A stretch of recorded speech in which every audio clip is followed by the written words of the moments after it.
right, let's do this. Welcome, ladies and gentlemen, back to the Farmer Cigar, actually in the Pool Talks. That's right, a new location. Only about a couple times a year does everything align, the weather, the pool, the temperature, that I can slip out here, have a cigar and a beer in the pool, and just relax.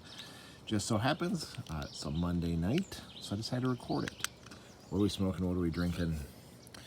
Tonight we have the La Gloria Cubana Society cigar, box press cigar, dark wrapper, very tasty. Pairing that with a little fruit cider here from Blake's Hard Cider, triple jam, strawberry, blackberry, raspberry. Kind of excited about this one. See how it turns out. It says it's a little bit of a sweeter cider.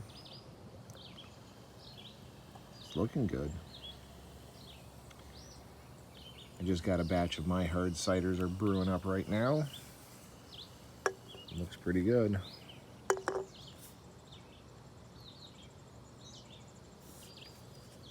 Oh yeah, that's tasty.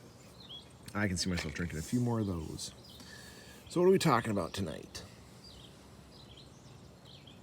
Well, happy 4th of July, by the way. This is the day before the 4th. So you might be hearing some fireworks in the background of neighbors having fires and whatnot, so it's all good.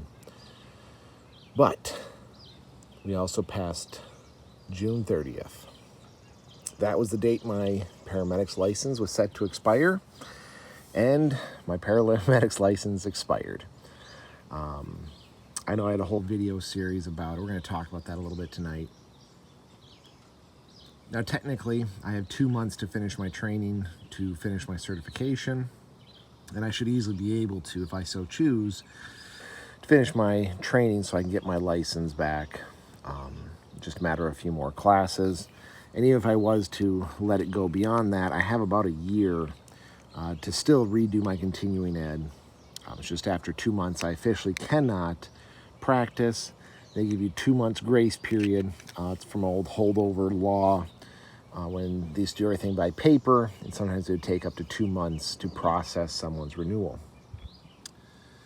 So, I know I did a whole video series talking about how I was going to talk about EMS and then saying that, yeah, I think I was going to renew it.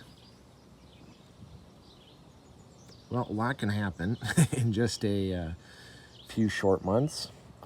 One, as I've talked about, I got a brand new job away from COVID, disaster response, EMS, education, and teaching.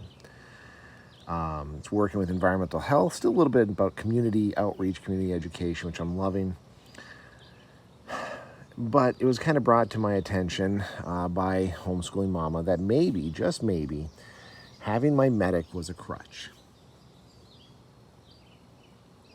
That I wouldn't fully commit to a new job because I was like, well, I'm a paramedic at heart. I still have my medic. That's what I want to do. I want to be a medic. I want to teach EMS. Well, she kind of slapped me in the face with it, as she's good to do, and said, that maybe that's holding you back. Maybe the fact that you have your medic is the reason you won't try to pursue other career fields. After I lost the job teaching paramedic because of COVID, I went to go get my secondary education, my post-baccalaureate teaching certificate. I never quite finished it. I did stuff with COVID response, but, I was always like, well, I'm going to get back into EMS stuff. But here we are again, doing a job, working in environmental health, and although I finished my job and I'm dedicated to it, there is something missing. And my wife might not be wrong.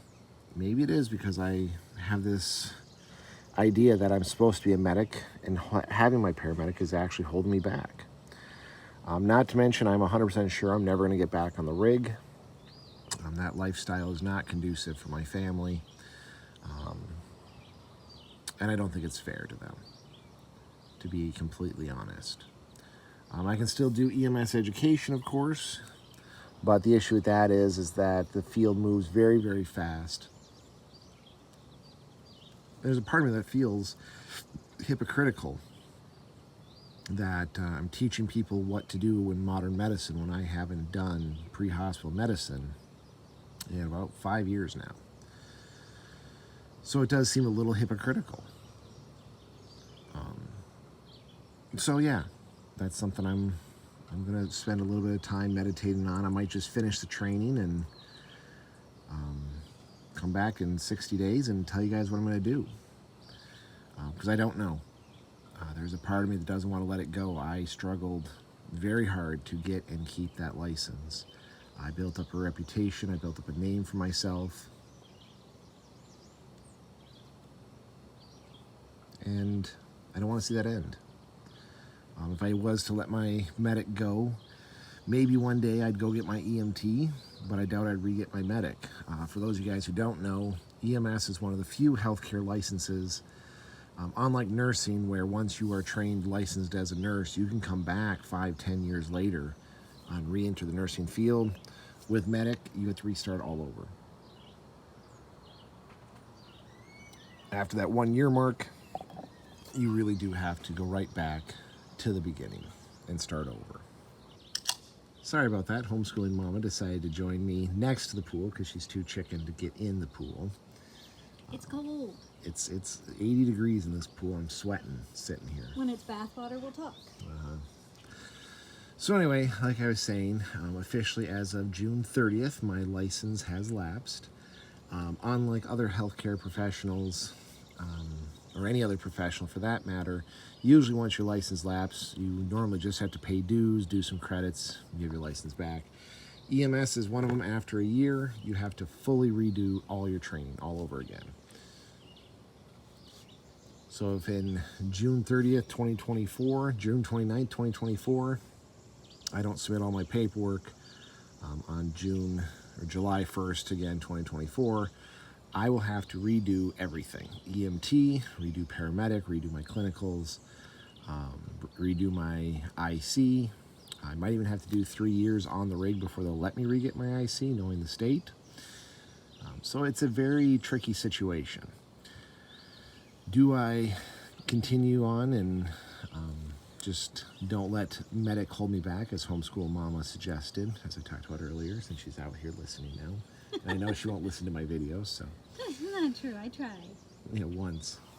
I can't help but fall asleep to your voice. It's soothing. Yeah, I never hear you play them at night, though. So, yeah, it's, maybe it's holding me back. Like I said, I'm going to do a bunch of the trainings, try to finish them up before the 60-day grace period. But who knows? Like I said, I'm probably never getting on the rig again. EMS education in Michigan has become very squishy, to say the least.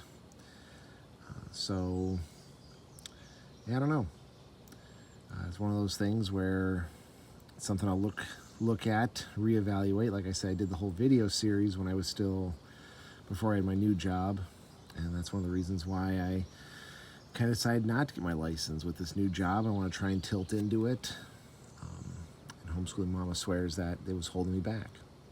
I didn't say it was necessarily. I asked if it might be. She projected very loudly.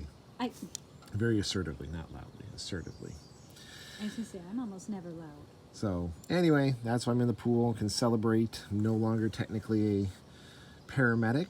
I have no duty or obligation to respond to car accidents or dead people.